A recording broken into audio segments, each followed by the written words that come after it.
gaurko lehenengo elkarrizketan lehen aipatu den bezala Nestor Esteban dugu hemen, Arrotxapeako Osasun Etxeak eta Biok Euskaraz herri ekimeneko kidea. Ongi etorri eta arratsaldeon. Bai, kaixo arratsaldeon.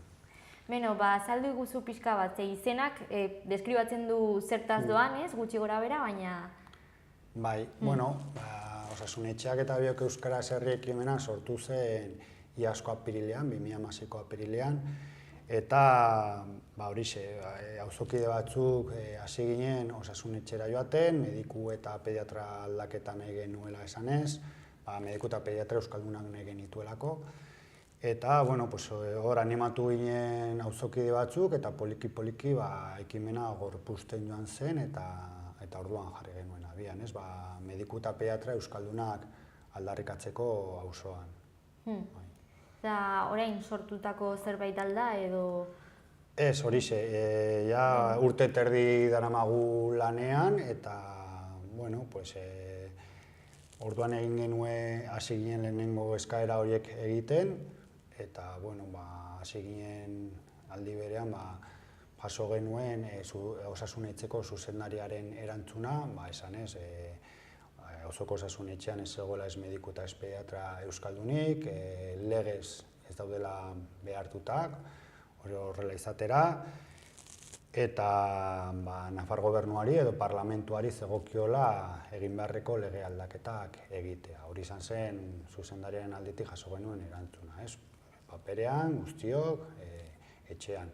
Orduan, gero eta jende gehiago hasi ginen eskaera hori egiten, erantzun bera jasotzen, eta erantzuna aztertuta erabaki genuen iazko uda baino lehen Nafar gobernuari bilkura eskaera bat egitea. Eta horrela pasa ziren hilabete batzuk, bizpahiru hilabete, Nafar gobernuak ez zigun erantzunik ematen, berdin jarraitzen genuen auzoko osasun etxean, eta orduan erabaki genuen Nafar gobernua sustengatzen duten alderdi politikoengana jotzea, Gero Abairen gana, EH Bildu, Aldugu Podemos eta Izquierda Eskerraren gana.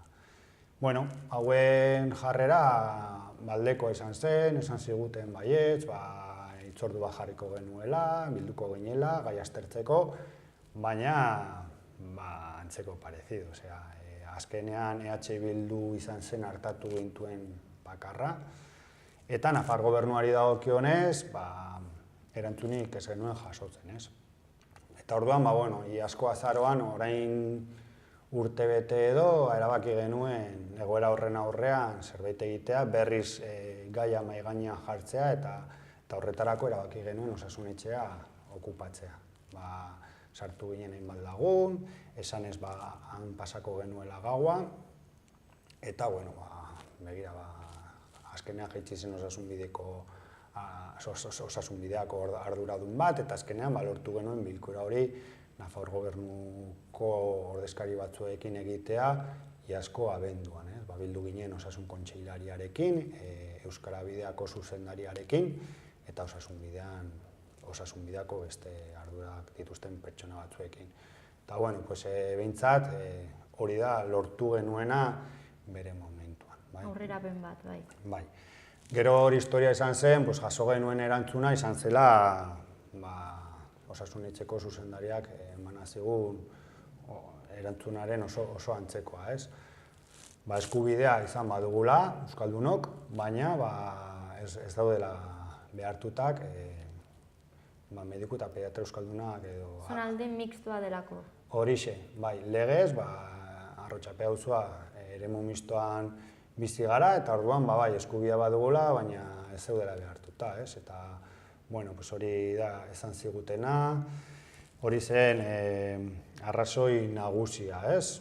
Eta, ari ziela, orduan esan ziguten, ari ziela Euskararen dekretu berri bat egiteko asmoa bazutela, eta, orain egun gutxi onartu den dekretua, ez? Beraz, pasa dira 11 hilabete hori esan zigutenetik, eta hala ere, garai hartan esan ziguten ere, dekretua onartuta ere, Euskararen dekretua eta azkenean dekretu horrek aldaketak ekarriko baititu administrazioko langileen hizkuntza profiletan. Hala ere, esaten ziguten, ez zutela aurreikusten auzoko osasunetxean mediku eta pediatra euskaldunik izango genuenik, ez? Eta, bueno, hori entzunda eta hori ikusita, jarraitu genuen lanean, hasi ginen ja, kalera begirako gauzak egiten, hasi ginen jendekate bat antolatuz, osasunetxea inguratzeko, eta berriz ere mediku eta pediatra euskaldunen aldarrikapen hori berriz mahai gainean jartzeko. Egin genuen ere, Iruñeko udalera eraman genuen mozio bat. Mozio hori babestu zuten EH Bilduk eta Arantzadik, geroa bai abstenitu zen eta UPN, PSN eta Izquierda Esquerrak kontra bozkatu zuten. Azkenean mozio horrek ez zuen aurrera egin, hala ere badakigu ez dela udalaren eskumena, baina, bai nahi genuela udalaren posizionamendua edo ezagutu. Orduan, gero ere sinadura bilketa masiboa jarri genuen martxan, hori izan zen aurtengo apirilean, eta ekainean aurkeztu genizkion Nafar gobernuari. Lortu genituen 1508 sinadura, eta hori da Nafar gobernuan aurkeztu genuena. Bien bitartean, ibilbide honetan, auzokideen eta auzoko eragile askoren babesa jaso du ekimenak, jaso dugu, eta beti egon dira gurekin edozertarako, ez? Adin ezberdinekoak, ez? Eta, bai. Bai, hor, ekimenean gauden jendearen artean, bagara medikua aldarrikatzen dugunok, badira beste batzuk pediatra, euskalduna, eta beste batzuk biak, ez? Bai mediku zein pediatra, ez? Eta bai, hor bagaude adin ezberdinetakoak, badira familiak, jende helduagoa, gaztetxoagoak, hor bagara denetarik, ez? Eta gero, auzoko babesari dagokionez, babes zabala jaso duguna, bai gaztetxetik hasi, orain erraldoien konpartsa, bai batean, hor baude Amika kolektibo, Errota Berri elkartea, Euskaltegia, Euskal Herrian Euskaraz, hor hainbat eragilek babesa dirazi digute eta hor jarraitzen dugu, ez? Bai, hori historia izan da, sinadurak aurkeztu genituenetik ona, tartean uda izan dugula, eta orain afera da, jakin dugula, Nafar gobernuak kontratatu behar zituela mediku eta pediatra berri bana. Eta orduan, hori jakin dugu modu extraofizial batean, ez da izan Nafar gobernuak esan digula, hau egiteragoaz, extraofizialki jakin dugu, eta orduan eskatu genion irailean edo bilkura bat Nafar gobernuari, hori guztia argitzeko, kontratatuko zituen mediku eta pediatra horiek euskaldunak izango ziren ala ez. Orain bazutelako aukera gure aldarrikapen horri bide emateko. Irailean egin genuen bilkura eskaera, eta orain egun gutxi bildu ginen, osasun bideako arduradun batekin eta euskara bideko zuzendariarekin, eta esan ziguten mediku eta pediatra erdaldunak kontratatu dituztenak. Beraz, urte terdi honetan egoera ez da aldatu, ez? Mediku eta pediatra euskaldunik gabe jarraitzen dugu auzoan. Eta horren ondorioz manifestazioa egingo duzu, ez? Datorren astean. Bai, hor kokatzen dugu manifestazioa, ez? Ikusita, aldarrikapen honen bueltan 11 ekimen egin ditugula, erantzuna izan dela ezezkoa, gainera orain aukera bat izan du Nafar gobernuak eta ez du aprobetxatu, esan ziguten dekretu bat onartuko zela, baina ez zutela aurreikusten gure beharrak asetuko zituztenik, eta orain onartu dute dekretua, orain dekretua onartu, pasa beharko da urtebete sail bakoitzak bere plana egiten duenerako, gainera, orduan egoera horren aurrean, ekimenekook erabaki genuen, azaroaren 25ean, larumatean manifestazioa deitzea. Noiz izango da, noiz 25ean eta nun? Bai, izango da eguerdiko 12etan eta osoko osasunetxetik aterako da. Bai, hori da. Eta egoera betidanik izan da horrelakoa?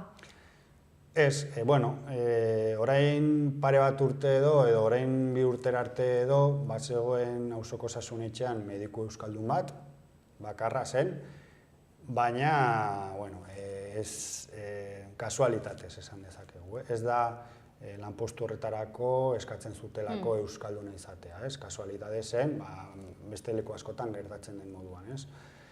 Eta historia izan da gainera, mediku horrek plaza beste nonbaiten eskatu zuela, eta azkeneko urte terdi, 2 urte, mediku eta pediatra euskaldunik gabe ari gara auzoan. Baina horrek hala ere ez du esan nahi, esan dakoa, euskaldunak egongo balira ere, une honetan ez litzateke izango hala eskatzen dietelako, baizik eta kasualidadez, ez. Eta zenolako auzoa da Arrotxapea, euskaldun asko daude? Bai, euskaldun mordo bat dago auzoan. Azkenean, Arrotxapea auzoa bada Iruñako auzorik handiena, 25.000, 26.000 biztanle inguru bizi gara, eta euskaldun pila esan dezakegu bizi garela bertan. Beste kontua da, elkar ezagutzen dugun, ala ez. Gero gainera esaten da, Iruñan biltzen direla Nafarroa garaiko euskaldun kopuru handiena, eta gure auzoa handiena bada, gainera, izan daiteke auzoa izatea euskaldun kopuru handiena biltzen duen auzoa, Iruñan ere. Eta, batetik esaten digute Nafar gobernutik, osasun bideatik esan izan digute, zuek eskatu, eta eskaera egiten duzuen heinean, erantzun bat emango dizuegu, edo, erantzunik ez dugu jasotzen, eta, batetik dago eskubide bat dela, bermatu behar dutenak, eta gero bestetik gainera atu behar diogu horri, euskaldun pila bizi garela auzoan, eta ez dugula zertan eskatzen egon beharri, baizik eta horri bide eman behar diola administrazioak. Eta hor dago Patxi Larrainzar eskola, hor Biurdanaran joaten dira ere gazte askotxo ikastera, euskaltegiak ere bere papera bete du urte hauetan, jende berria euskaldun duz, jende gazte asko joan da auzora bizitzera, eta asko euskaldunak dira ere. Ordan, euskaldun pila bizi gara auzoan. Eta hori, euskaraz bizitzeko eskubidea duzuela, aipatu duzun bezala. Euskaraz bizi daiteke, han, Arrotxapean, orain? Bizi ezin gara bizi, ez? Eguneko unean, ezagutzen dugun pertsona euskaldunekin, bai bizi gaitezkela, baina bestera, edonora goazenean, komertxo batera goazenean, udalaren zerbitzu batera goazenean, behartuta gara erdaraz egitera, ez?